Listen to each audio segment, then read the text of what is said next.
Beleza, galera? Sejam muito bem-vindos. Esse é o canal Eu e a Palavra.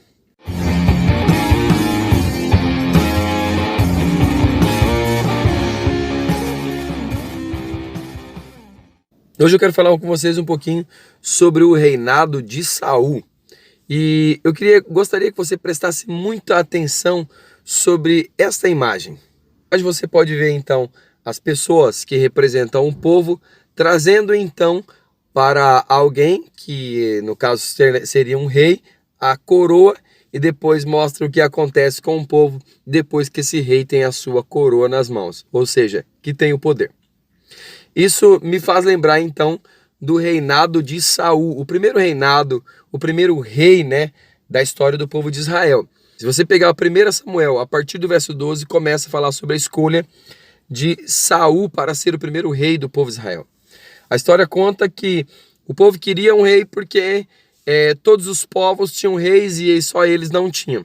Capítulo 12 fala então que o rei foi escolhido por Deus, na verdade, Então, Samuel diz que Deus atendeu então o pedido de todos e que estabeleceu sobre eles um rei, E essa pessoa escolhida, se você ler lá, foi Saul. Saul, que era grande, formoso, era mais alto que todos os outros, e começa o governo de Saul.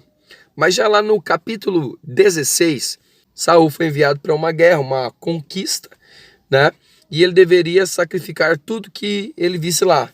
Porém, ele volta ao profeta trazendo o rei vivo e alguns despojos da guerra. Ele desobedeceu.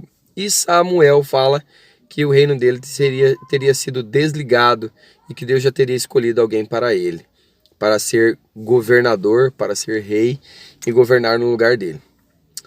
Essa história você pode ler entre esses capítulos, certo? Mas o que eu quero falar é quando nós deixamos do governo de Deus para o governo dos homens. O povo de Israel deixou de viver uma teocracia. A teocracia é aquele governo que é o governo de Deus, teo, O governo de Deus, o teo, não teo. A teocracia, o governo de Deus sobre a vida das pessoas.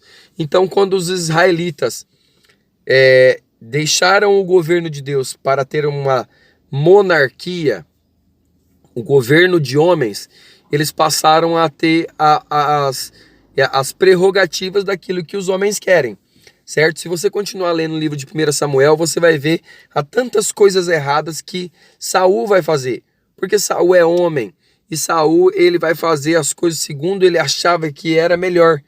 E a gente, observando essa imagem que a gente acabou de ver, e observando o texto, quantas vezes a gente deixou de ter o governo de Deus sobre as nossas vidas para preferir ter o governo do homem?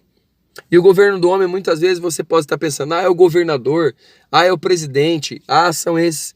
Não, eu não estou falando desse governo, eu estou falando de você governando a si mesmo.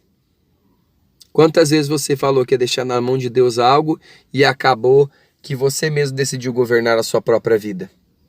E às vezes fez as piores escolhas. E depois que está tudo ruim, a gente corre, ai meu Deus, e agora, Senhor? Mas engraçado que quando Deus decidiu, você não gostou, você não queria, você queria ter tudo nas suas mãos. Quando se pergunta para as crianças o que você quer ser quando crescer, geralmente as crianças falam que é aquela profissão que eles acham bonita, Ou é o médico, ou é o policial, ou é o bombeiro, isso. E aí a pergunta que eu quero que você passe a refletir é: o que você quer ser quando você crescer? Mas não é o seu crescimento biológico, é o seu crescimento espiritual. Será que você está pronto para crescer? Para, em vez de pegar a coroa e colocar na sua própria cabeça ou colocar na cabeça de outra pessoa e deixar essa coroa que representa o governo ser o governo de Deus na sua vida? Você está pronto para crescer realmente? Então é essa reflexão que eu gostaria que você fizesse hoje. Quantas vezes nós queremos ter o de melhor, mas não queremos o melhor governando a nós? Quantas vezes nós decidimos por nós mesmos e depois que nós estamos lá naquela situação, que não foi uma situação bacana, foi algo difícil, a gente fala, mas Deus, eu sou teu servo, eu faço tudo, eu nunca andei tão certo na minha vida. Mas você que foi a pessoa que decidiu fazer as coisas por si só, tirando o governo de Deus, estabelecendo você como próprio governante da sua própria vida. Queridos, se nós nos comportarmos como pessoas que tiram o governo de Deus e nós governemos as nossas próprias vidas, a chance disso dar errado é muito grande. E muitas vezes existem coisas que é muito difícil de consertar. Então, queridos, prefira o governo de Deus. Deixa Deus governar a sua vida, a sua casa, a sua família, as suas decisões, certo? Para que nós não venhamos errar dessa maneira. O povo de Israel estava sendo governado por Deus e tinha o seu sacerdote Samuel como boca de Deus entre o povo. Mas eles preferiram, por ver os outros que eram governados por monarquias, ser governados por homens também. E aí está aí a história, né? Deus desligou o governo de Saul e ligou o governo de Davi, que seria alguém segundo o coração de Deus. Então, pare para prestar atenção. Será que aquilo que muitas vezes você disse, eu vou deixar isso na mão de Deus, mas será que muitas vezes você não quis dar uma ajudinha para Deus? Eu vou dar só um jeitinho aqui, eu vou fazer algo aqui, porque aí, né? Queridos, Deus não precisa de jeitinho e Deus tem um tempo certo para fazer as coisas. Deus não chega atrasado e Deus também não chega adiantado. Ele vai fazer algo no tempo certo, no tempo que você tem a maturidade para adquirir aquilo ou para suportar a realidade daquilo. Pense nisso.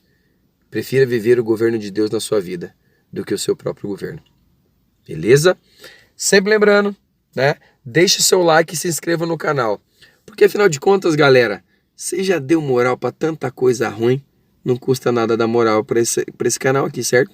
E eu gosto sempre de lembrar, não custa nada, certo? Fique com Deus, deixe seu like, se inscreva no canal. Tamo junto e esse é o canal Eu e a Palavra. Valeu!